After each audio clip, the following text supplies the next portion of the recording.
दिल्ली की रानी। एक थी रानी। क्योंकि राजा की मौत एक हादसे में हो गई थी, रानी को ही राज्य संभालना पड़ रहा था। रानी का नाम था रानी रश्मिवती। रानी ईमानदार थी और प्रजा की सेवा में लगी रहती थी। एक दिन उसके दरबार में 3 नौजवान आए, रमेश, सुरेश और दिनेश। कहो, क्या सहायता कर सकती हूँ मैं तुम्हारी? हम आपके दरबार में काम करना चाहते हैं ताकि जनता की सेवा कर सके। लेकिन अभी तो तुम्हारी उम्र बहुत छोटी है। तुम लोगों को तो अभी अपनी पढ़ाई पर ध्यान देना चाहिए। हमारा मन पढ़ाई में नहीं लगता। माता पिता को लगता है कि हम किसी के लायक नहीं है और हम साबित करना चाहते हैं कि हम लायक हैं। उत्साह बहुत अच्छा है, मगर अभी उम्र कच्ची है तुम लोगों की। अरे उम्र से क्या होता है रानी जी? शास्त्रों में लिखा है कभी किसी के ज्ञान को उसकी उम्र के आधार पर नहीं देखना चाहिए। बात तो सही है तुम्हारी। और अगर सच में तुम अगर ये संकल्प करके आए हो कि तुमको यहाँ काम करना है, तो पहले परीक्षा देनी पड़ेगी। 3 परीक्षा, एक शारीरिक परीक्षा, एक बुद्धि की परीक्षा और एक देशभक्ति की परीक्षा। और ये क्या है? वो मंत्री महोदय तुम्हें समझा देंगे। हमारे पास समय नहीं है। अगर तुम लोग तैयार हो तो बताओ। हाँ हाँ, हम तैयार है किसी भी परीक्षा के लिए। मैं भी तैयार हूँ कुछ भी कर गुजरने के लिए। तो ठीक है मंत्री जी, आप इन तीनों की परीक्षा कल से ही शुरू कर दीजिए। जो आ गया रानी साहिबा। अगले दिन से ही तीनों की परीक्षा शुरू हो जाती है। पहले शारीरिक परीक्षा, यानी किस में कितना है दम, ये देखेंगे हम। क्योंकि शरीर में दम होगा तभी तो प्रजा की सेवा में दम लगा पाओगे। हमें क्या करना होगा? वो पेड़ दिख रहा है, जो सबसे पहले चढ़ेगा उस पे दरबार में नौकरी पाने के अवसर उसी के बढ़ जाएंगे। मैं चढ़ता हूँ। अरे रुको रुको, गिनती गिनने दो।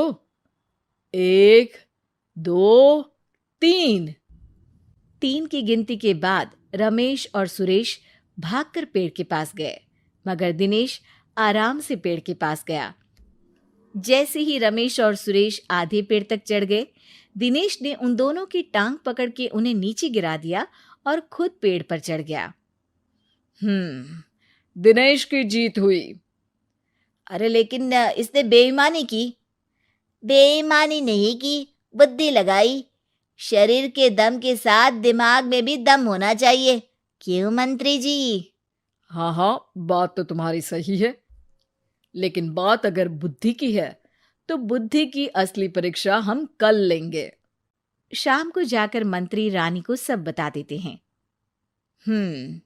यानी दिनेश उन सब में ज्यादा होशियार है।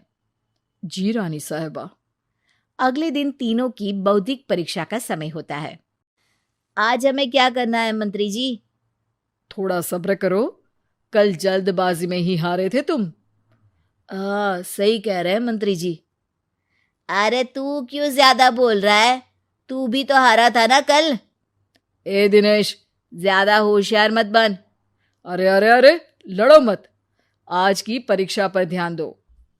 आज की बौद्धिक परीक्षा में ये कुछ बोरे हैं, कुछ में नमक है और कुछ में रुई। जिसको जो ले जाना है उठा लो।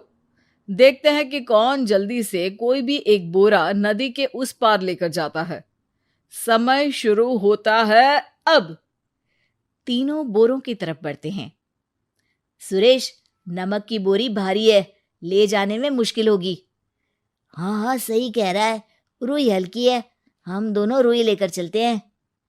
अरे भाई, मैं तो नमक लेकर जाऊंगा। रमेश और सुरेश ये सोचकर हंसते हैं कि आज तो दिनेश हार ही जाएगा। दौड़ शुरू होती है। 1, 2, 3।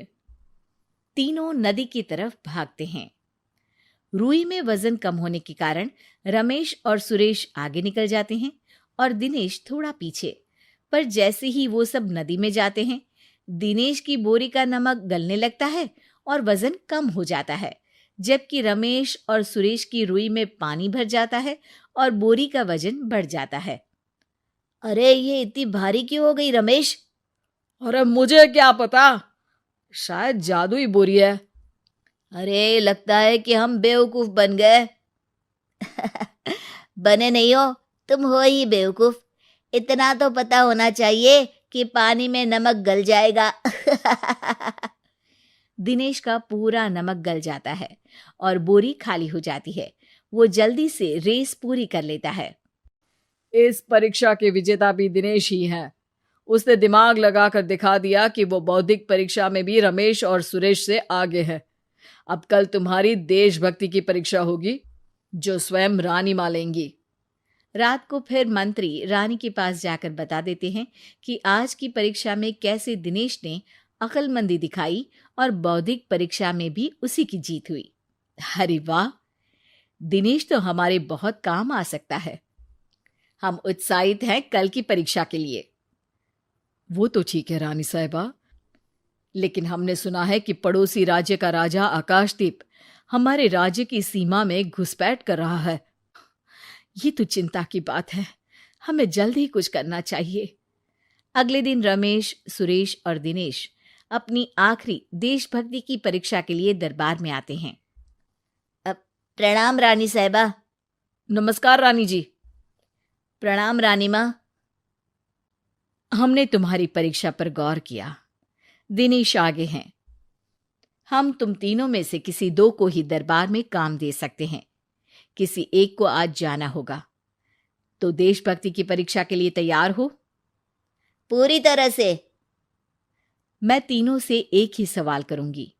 जिसका जवाब सबसे सही लगेगा उसे तो नौकरी मिल ही जाएगी। फिर दूसरे सबसे सही जवाब देने वाले को भी काम मिलेगा। आप लोगों का समय शुरू होता है अब। ज्यादा सोचने का समय नहीं होगा। जो मन में पहली बात आए उसका जवाब दे। तो सवाल यह है कि तुम इस मिट्टी के लिए क्या कर सकते हो? मैं इस मिट्टी को साफ रखूंगा। यहाँ के लोगों के भोजन की कमी को मैं पूरी करूंगा। मैं यहाँ के लोगों को गले लगा लगा के उनको खुशी दूंगा रानी माँ, और गरीबों के लिए घर बनवाऊंगा। मैं इस मिट्टी के लिए किसी की जान भी ले सकता हूँ रानी माँ। मंत्री, दिनेश को एक तलवार दो। जी रानी जी। दिनेश, पड़ोसी राज आकाशदीप की जान तुम्हारे हाथ में है। जाओ, अपना काम पूरा करो। आज रात को तुम उस पर हमला करोगे जब वो सो रहा होगा। दिनेश वहां से चला जाता है। रानी मां, ये आपने क्या किया? अभी किया नहीं है मंत्री जी। आप आकाशदीप को संदेशा भिजवाओ कि पड़ोसी देश का एक कातिल रात को उन पे हमला करेगा और दिनेश को पकड़वा दो। अरे, ये आप क्या कह रही हैं? और क्यों कर रही हैं आप ऐसा? राजा को लगेगा कि हमने उसकी मदद की, उसकी जान बचाकर। वो हमारे राज्य का पीछा छोड़ देगा और हमारा एहसानमंद हो जाएगा। और दिनेश का क्या होगा? इस राज्य को दिनेश जैसे शातिर और लड़ाकू लोगों से ज्यादा जरूरत है, ऐसे लोगों की जो लोगों को खाना खिलाने की और खुश करने की बात करे। और ये गुण सुरेश और रमेश में है। इन्हें नौकरी दे दो। दिनेश बहुत चतुराई से नौकरी हड़पना चाहता था, जिसके लिए उसने रमेश और सुरेश जैसे दोस्तों का भी नुकसान किया। पर रानी ज्यादा चतुर निकली। उसने एक तीर से दो निशाने लगाए। दिनेश जैसे खूंखार युवक को राज्य से बाहर करवा दिया और पड़ोसी राजा आकाशदीप को अपना एहसानमंद कर लिया। पूरा दरबार रानी की जय जयकार कर रहा था।